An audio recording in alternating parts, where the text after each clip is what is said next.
Bam, we going on out here to Chicago. We have a woman who is charged in a Chicago murder. She returns to court. Remember the situation to where it was one pregnant baby mama, the baby daddy, and the other baby mama. They showed up at the school or something like that right there. She dropped the baby off some, and then they got into a little altercation. They said that buddy had to choke shit out of little mama, and then his other baby mama had no partner. Yeah. She returns to court with some new charges or something like that right there. Let's see what they're talking about. Look here. Here we go. We are learning new details this afternoon about that deadly shooting in the South Loop back in September. A young mother got killed. Yeah.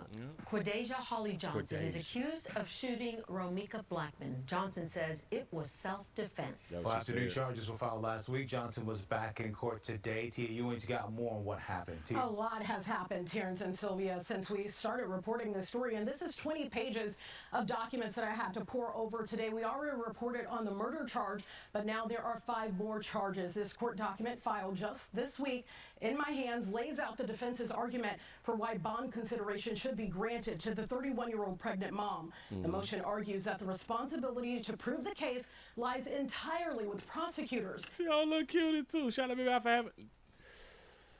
That's so real.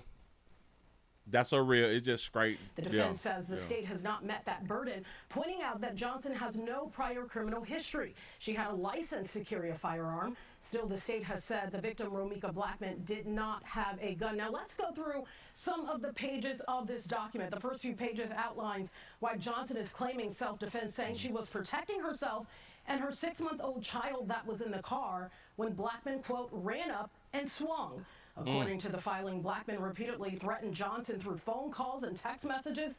The threats escalated to the point that Blackman allegedly told Johnson's grandmother she intended to kill her.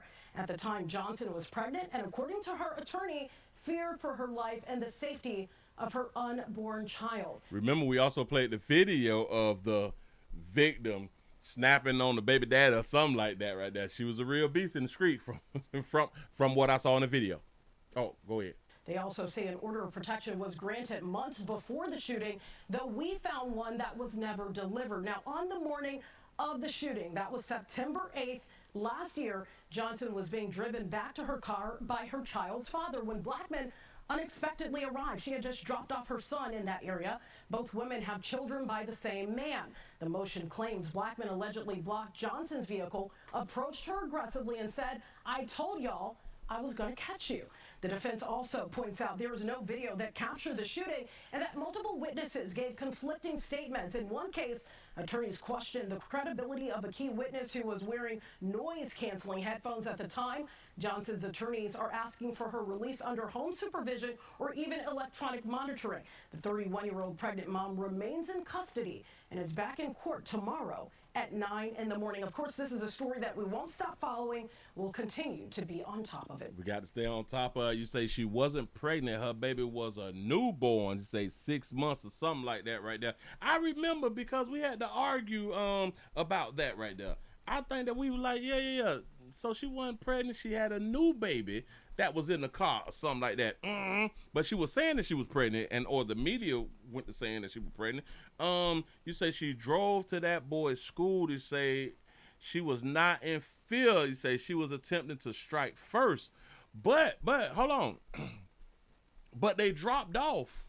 They dropped off a child, though. They dropped off a child at the school. Now I remember that part right there.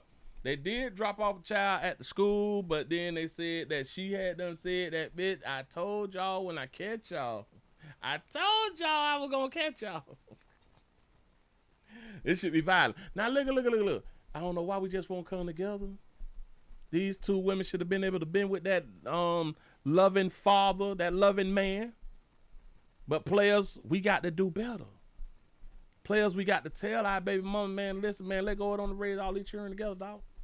Huh? We got to come together. But y'all got to have something to stand on, though. You just can't be telling women to join your team and, you know what I'm saying, and you ain't got no plan. You got to have a plan out here, players. We need to have a plan. Yeah. Move right along. I ain't going to much hold you.